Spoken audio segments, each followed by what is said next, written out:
You're listening to Data Center Therapy. Please take a number, and an engineer will be right with you.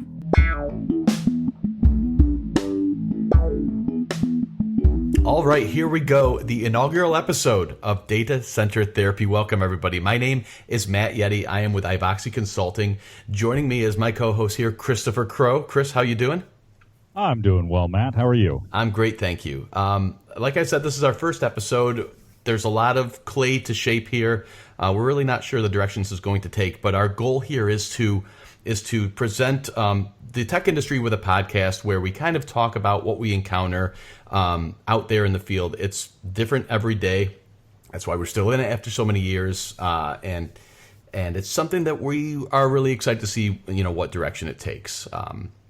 I have been with IVOXY Consulting for over 5 years now, and I've been in the industry for nearly 20 years. I'm scared to even admit that because take your calculators out, you can, how old is this guy? This is my ninth year out here in the Seattle area. I moved out from upstate New York. So I've been with IVOXY for more than half of that now. And I hope I'm there at least twice as long, if not more. I really like the company, the work-life balance, and what we do. I am into movies, the Sounders, my dog, Muggsy, of course, and just kind of like tinker around with the home lab, doing hosting. I also run a fan site for Dave Matthews Band on the side that kind of gets me into hosting, and I do podcasting there as well. So just some of the things I like to do. Chris, you want to talk a little bit about yourself and then the company?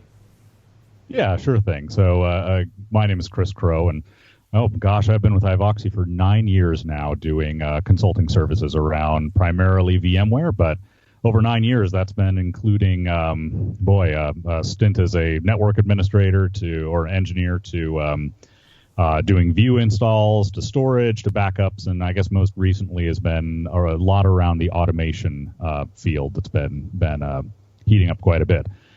And I guess for fun, I'm mostly a boring individual, so I mostly do IT. But other than that, and a bit of an aspiring musician, I do love playing bass and a bit of that 70s funk. So, I'll try to slip as many dad jokes into this as I possibly can. A little about IVOXY. IVOXY has been around for a little over a decade. That really started with virtualization as a disruptive technology that was really changing a lot of the way that data centers were built, administered. Founders kind of got in at the ground floor of that and started a practice that was more engineering focused than I would say some others. So more limited line card of products and mostly doing engineering work. So that involves data center build outs from their physical cabling to software to building stuff to documentation, and of course training classes on top of that. Over the years, our what we've been doing has expanded quite a bit into from its core around VMware virtualization to also include core competencies around networking, automation, and user compute, and more to come.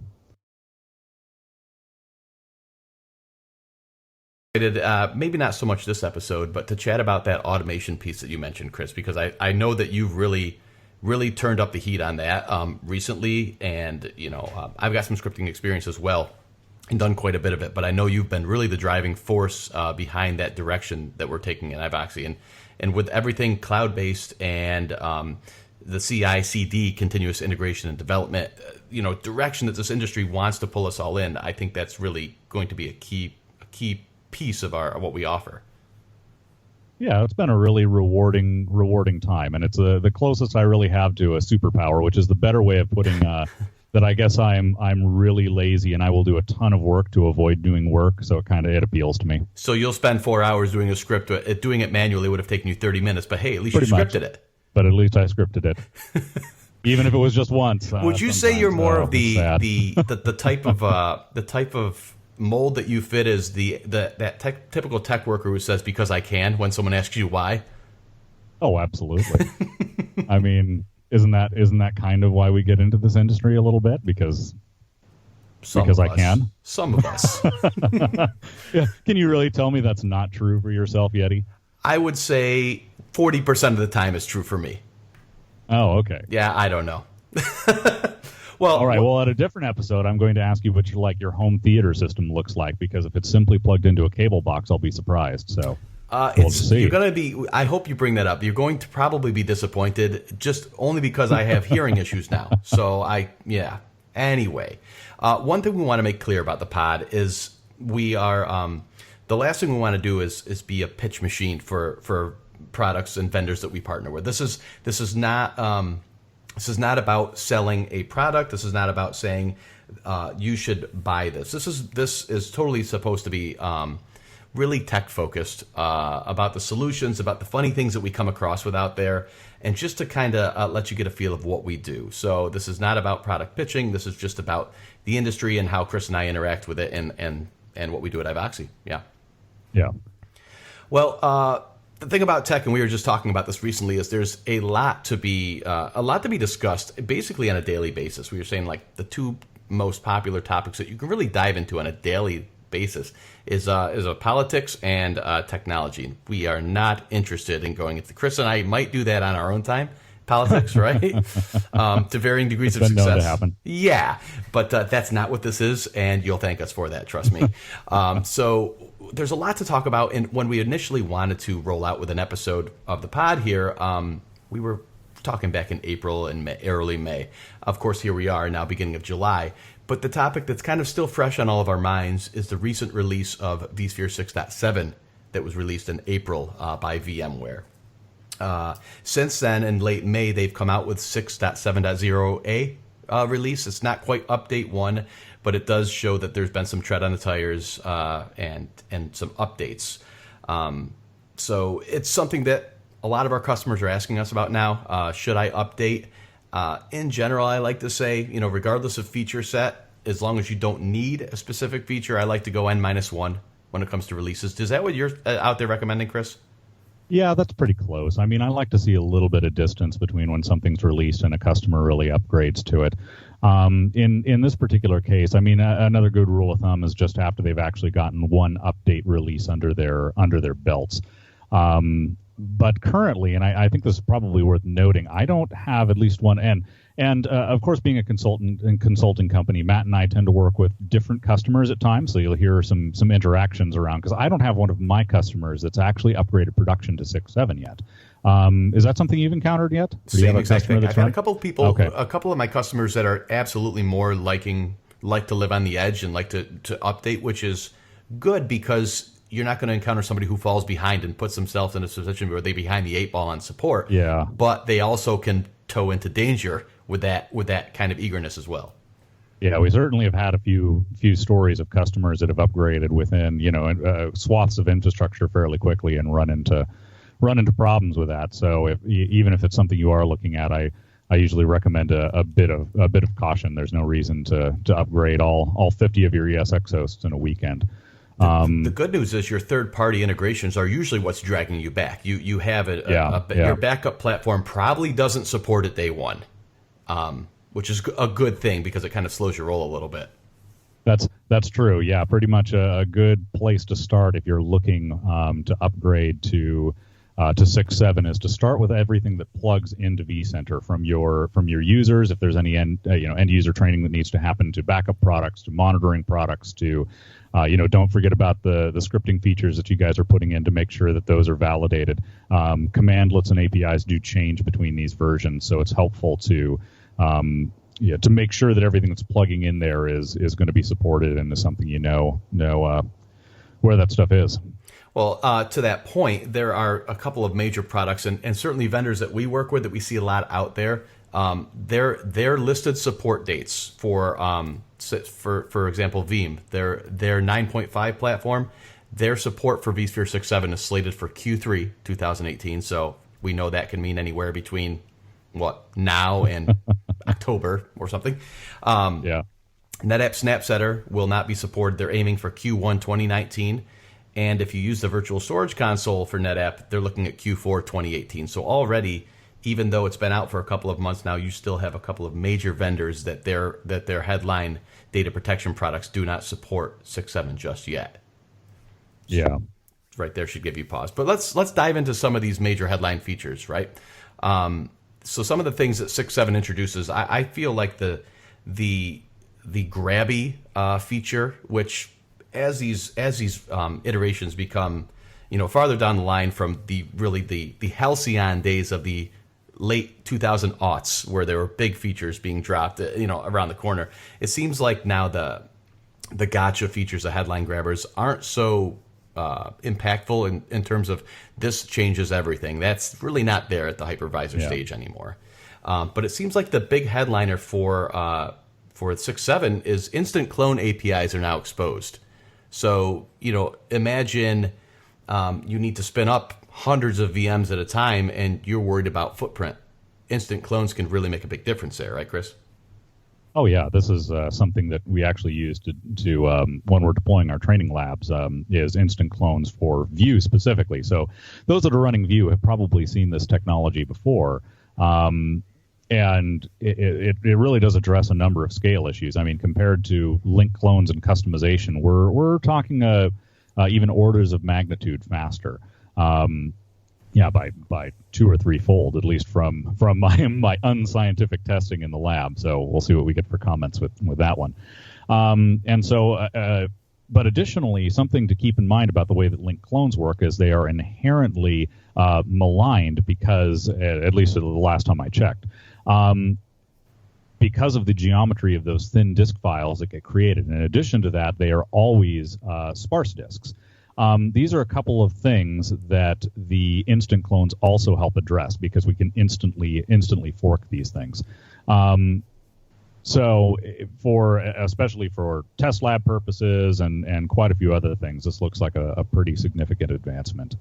And they become first-class citizens now in the Vue environment, like you said. When they had first been introduced, there were limitations if you were leveraging a user environment manager that didn't play nicely with it. Those obstacles have now they've moved beyond beta status essentially, and now they are first-class citizens. Yeah, so we've seen it at a fairly large customer of ours that they're using them successfully in conjunction with VMware user environment manager and app volumes as well. It's pretty slick, actually. Oh, nice. Yeah. So, actually, a quick question. I don't know, because I didn't hear about this with a change, but with 6.7 and new versions of Vue, is it going to be supported to use a virtual GPU with instant clones as well? With instant clones, that I'm not sure. I know that vGPU in 6.7 allows use of non-VDI deployments. Now, is that what they're saying when they say that? Because that's a good. I had assumed that was for something else, and this is going to be maybe in one of these episodes we should bring on as a guest somebody from maybe even from NVIDIA or the or our end user compute team. But that would be really an interesting question to get answered. That's a good point. I like that. The end user compute guys, or at least some of the scuttlebutt around those guys, is saying to actually effectively virtualize Windows 10, you almost need to have some kind of virtual GPU just to keep up with Windows. Yeah, and that's assuming that you can keep up with the changes and the aggressive release schedule that Microsoft wants to push now with Windows 10. At this customer that I mentioned, a wise decision based on the customers. They don't want to sit on the edge. They don't want to upgrade to 1703 or 1803 the week that it gets blessed by Microsoft, because when they inevitably run into weird issues, they go searching for support, and nobody's had the problem yet because nobody's on that platform. But we were having issues at 1607, at 1703, where Microsoft, for example, would change the way that they persist the start menu layout. And one of the things with VDI is you want to hand off, this is what I want our menu to look like to our users. Okay, fine. And if the user then changes it, we want them to be able to make those changes, and they persist across logins. And Microsoft completely ripped up that book, and it almost feels like they're messing with us a little bit. The way, if you want to try to get rid of that edge shortcut, good. It feels like malware. It really, really does. And forgive yourself for reaching for malware bytes and running a scan on it on your base image, but it's one of those things where they've just really made it difficult. So if you can get your desktop image to the point where you're looking at accelerating it just for the GUI, consider yourself lucky that you've got a stable build of 10 out there. That is a good point. I've heard mixed things about these projects to actually get people to 10. Well, that would be another interesting statistic, is how many of our customers have actually taken that leap into Windows 10, because most of mine are still at 7 that I'm aware of. But again, I don't play as much with end user compute anymore. Right. Well, I mean, that's the point. You have Microsoft, who they have a vested interest in keeping people current with their OS. I mean, it took forever for them to drag people off XP, but it's things like that start menu kerfluffle that people hang back on 7. They just, what? It works. They're not going to be changing things around. So they're in a really tough spot too, because they want to be more aggressive with their releases. Sure, that's good. Updates are a good thing. Continuous integration and development, that whole paradigm. But you can't go breaking stuff left and right and then have poor documentation on what you've changed or how to work around that when you're a desktop shop. And that's kind of the dichotomy they're dealing with there. Is we want to stay on the front foot, but we want to let people who are content to stay back at N-1, N-2 and allow those people to work as well. Well, it's a really tough line to walk. I'm curious if you'd feel the same way if you were just maintaining just your own workstation at home. And I wonder if that's some of the shift that Microsoft has put into these desktops, is trying to make consumers happy versus necessarily still kind of the way we've been doing desktops for the last, since I've been doing it, or at least around it, 2 decades of the desktops are something that's curated for our users. It feels more like the desktop is something that the user messes with, and maybe we should be curating the applications in the form of SaaS applications or RDSH applications or something like that, where there's a buffer between the operating system that the user's running and getting into the infrastructure. Not to turn that into a treatise on all of the potential security problems that can go with that, but I'll be curious to see where that goes. Well, at least at one point, a little bit on the outsider. At one point they were writing the GUI for the user only by putting the Metro UI on Windows 2012, the first release. Oh my! How did that get out the door? Wow! Someone got fired. How did that get out the door for Server 2012? That's what I'm saying. Yeah, that's what I'm saying. For servers, wow, you're messing around looking for the charm bar down in the corner to restart the server or log out. Oh my goodness. Yeah, no, those were dark days. So another cool thing about 6.7 is per VM EVC. So you no longer have cluster-wide settings. Well, you do have the cluster-wide settings, but that's not your kernel of granularity. You can go down to the VM. Yeah, and this is actually a feature I'm rather excited about, because there's especially with a couple of the features that are out now, and I don't know out of our audience who has played with this, but there's actually VROPT has the ability of load balancing virtual machines between clusters. So what I've been telling my customers, at least currently, is to level set your EVC level pretty much across your entire environment. This can get around that by actually having the EVC tag follow the virtual machine between these different cluster configurations. So imagine scenarios where the virtual machine goes onto a new cluster, or that you have some of these different versions of clusters. It'll give us a better ability to interoperate. And if we think about it, yes, there's more management touch points than cluster wide. But really, we should be determining that compatibility on a per VM basis. Something like, hey, this new virtual machine that you're spinning up can have a particular EVC level that's going to determine compatibility in your environment. For instance, if you want to take advantage of all the new processor features, especially when we're looking at automating the front end of that virtual machine build out, we can ask questions like, if you need these instruction sets, then you're going to be limited to run on these particular resources, and that can therefore affect load balancing. So I'm actually pretty excited about this one from just managing more sprawling infrastructure. Well, you just key point sprawling. This feature really makes sense when you look at the direction of the industry, where VMware wants you to be able to scale out and move those VMs out to whatever cloud workload workpoint you want to push it out to. This is really a necessary feature if you truly want to be elastic and flexible to whatever cloud infrastructure you want to push to. Yeah, absolutely. So that's a big one too. I would say that's a big headliner. Another one that I like as well, but diving into it, I'm a little tempered on it because it needs hardware support, is you can actually reload ESX, the hypervisor, without posting the server. So your upgrades are a single reboot upgrade, and that's not the server upgrade reboot. That is hypervisor reboot. So you can reload the hypervisor in about 2 minutes without having to go through post. Does this fall a little bit under the category of they did it because they could? Because I honestly, and I love the idea of quicker ESX boots. But almost no matter what for me, anytime that I'm doing maintenance on an ESX server, it's an event that I'm not usually sitting there and waiting for the most part. So outside of just a few efficiency cases, I'm curious where you see this being, or where the advantage of this is, if there's something I'm missing. So let's take a cluster at scale. Let's say you've got 40 or 50 hosts. Okay.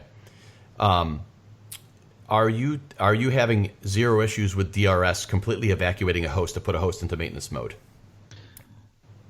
Oh, that's a loaded question. Most of the time, I do not have problems with that. And when I do have problems with that, it's in view environments or when I have done something dumb. Okay, and that's fair. So you're saying when you go ahead and you patch your update, use Update Manager or scripting to patch your hosts, are you mostly automating that? Within reason. So obviously, of course, Update Manager can script through multiple hosts. I tend to script Update Manager itself. So my typical workflow is put a machine in maintenance mode, typically via script, make sure things are evacuated, that it successfully hit maintenance mode, have Update Manager run the patch, bring it back in service, and then do testing on it. Typically in an automated fashion. And the reason that I'm having something else that's wrapping the update around is because I need a catch before I put this thing back in service, because I've obviously made some changes. So depending on how paranoid we are about our infrastructure, which I tend to be kind of paranoid, I want to run some kind of automated test. And whether that's a configuration checker, you could check host profile compliance, or manual configuration checker that you've written, depending on how you gate your ESX builds, or even a lot of times I have just a little script, and for people that are interested in this, ping me in the comments. I'll be happy to share it. But it's a little tester that takes a virtual machine and attaches it to all the port groups, and then just DHCP pings default gateways or whatever your network configuration is, just to make sure everything has continuity. But I guess my point with all that is, on a reboot, I'm mostly hitting a button for a patch and then walking away, not sitting there waiting for multiple things to be clicking buttons between upgrades. Well, so let me ask you this: are you comfortable with Are you doing this? Your script does one host at a time? Yeah, and that's a lot of times all I will do, because if all that for me, by the way.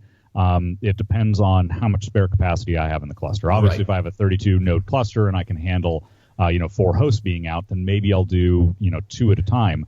But I'm rarely in a hurry to upgrade these things. I completely see where you're going, and I don't even disagree with you, but devil's advocate and all that, and I know we love to bounce these things off each other. Wouldn't you want to get out of that reduced? Let's say I have a 5-host cluster, and one host makes a difference. The quicker you can have those resources back and available to you, the better. No? That is certainly a good point. So I guess the question I would pivot that on is you've upgraded or rebooted a host for whatever reason. Do you actually trust the host? And I'm trying to think of a circumstance when I have rebooted a host for whatever reason that I actually trust it again before I do something else with it. Right, so we had an HA agent failure, right? The FDM daemon is out and you reboot the host.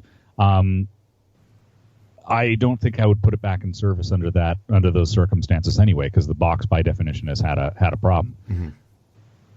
So now, but you are right. I mean, imagine that you are sitting in front of an 8-node cluster, and especially from a consulting standpoint, you're sitting in front of a system, and of course we're charging for this. The faster we can get it done, the better. But I'm be curious what you encounter with these upgrades. But most of the time, what we end up doing is upgrading, one host, waiting a week, and then maybe updating one host per day, something like that, and slowly rolling through it. Usually I end up doing more in terms of. Oh, okay. I mean, the initial slow walk is a good idea, but once we've considered ourselves proofed, we roll with it. But even still, currently and working fast or quickly, it's about a half hour a host, including the reboots are what take the most time. If you can bring that 30-minute per host number down to 5, I mean, you've just 6x'd the amount of work that you can get done in that day.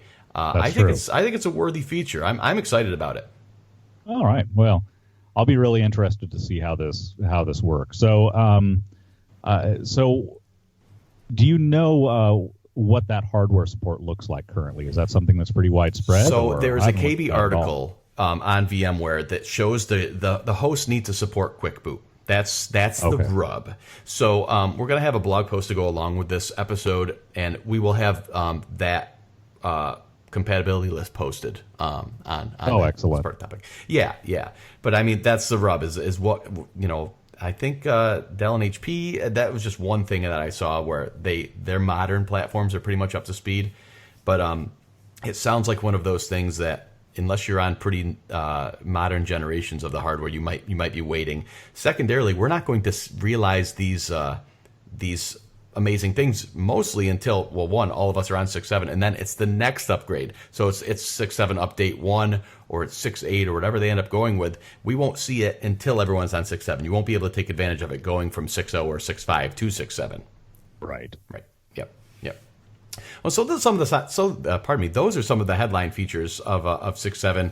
I would say at this point, let's assume, Chris, I'll postulate this to you. You have an environment that you're not leveraging Veeam or whatever backup solution you use.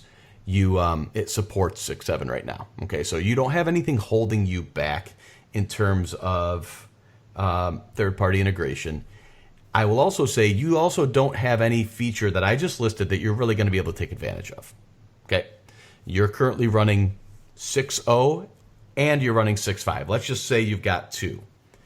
Both scenarios, would you recommend upgrading to 6.7 right now?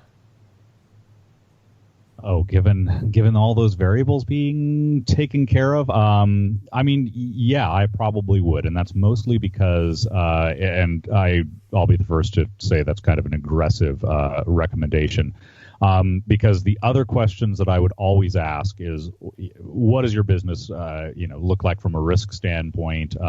We have some customers that are perfectly happy with being on the cutting edge of things. Obviously, I tend to be a little more on that side. So, for instance, if I was running a hospital and I was the first hospital I ever heard of that was going to be upgrading to 6.7, maybe not. If I am selling slot cars out there and crack one-man IT person shop, then I would probably be more tempted to take on that risk. And a lot of that is because we've had some kind of patch, right, where there's as Matt put, a little bit of wear on the tires at this point. And also because I do like keeping up to date, even if these features aren't something I'm going to be using. There can be a certain danger in waiting to upgrade too long because it gets, it's more and more outside of what consultants deal with, what admins deal with, and keeping reasonably up to date. I think gives us a few more resources for help. As case in point, if we try to upgrade older ESX versions now, 5.1, 5.5, even to a certain extent 6.0, a lot of that knowledge has left people that's kind of in the forefront of their mind. Like, hey, what happens to the SSO components? How do those actually get upgraded? How do I split them out? Do I split them out before or after the upgrade? Are some of those questions that we almost intuitively know the answer to in more recent versions. So I do like keeping up to date. And the second thing is, what is really the level of effort to upgrade ESX? Because keep in mind, upgrading ESX is what's going to qualify additional and newer operating systems, because ESX, of course, being hardware virtualization, qualifies the operating systems that are running on them, as well as, of course, the operating system vendors doing those qualifications. So in that alone, I think is a good reason to keep somewhat up to date. That's really good advice, Chris. Later this year, by the way, stay tuned. Details will be coming out. We will have a link on the accompanying blog post for the podcast. We will be having a workshop on vSphere 6.7 as well. So definitely stay tuned. Those are always well received. Most likely be being put on by Alec Taylor, who's our one of our owning partners, managing partners of the company. We're even hoping to have him join us on some of these episodes of the podcast, and he'll really shine. And anybody who's familiar with him, who's listening right now, knows that he has a lot of good stuff to say. He's also the gentleman who runs our VMware Redux after VMworld. That's always basically every year in and out, year out, our most popular event. So there will be a link for that workshop. Stay tuned for that. So before we wrap up, Chris, we have a little segment that we've been bouncing around, and Chris and I both, together have over 40 years of experience in IT. And you'd think at a certain point you've seen most of it, right? So I had a friend and a mentor of mine from years ago when I lived in New York, Ed. He, if you've seen something for the first time, he's seen it 3 times. He's seen everything, right? It's just like, oh, Ed's seen it. Ed, how do we deal with this? And so I was hoping after so many years that, I'd come around and people say, oh, Matt's seen it. Oh, man, I can't tell you how many times I still, to the customer, say, I've never seen that before. It comes up so often. And so it came to mind that maybe a funny segment would be a little quick 5 minutes on, I've never seen that before. And chances are, if we do this podcast every couple of weeks, which we're aiming for, there's going to be something that's going to come up in that time frame.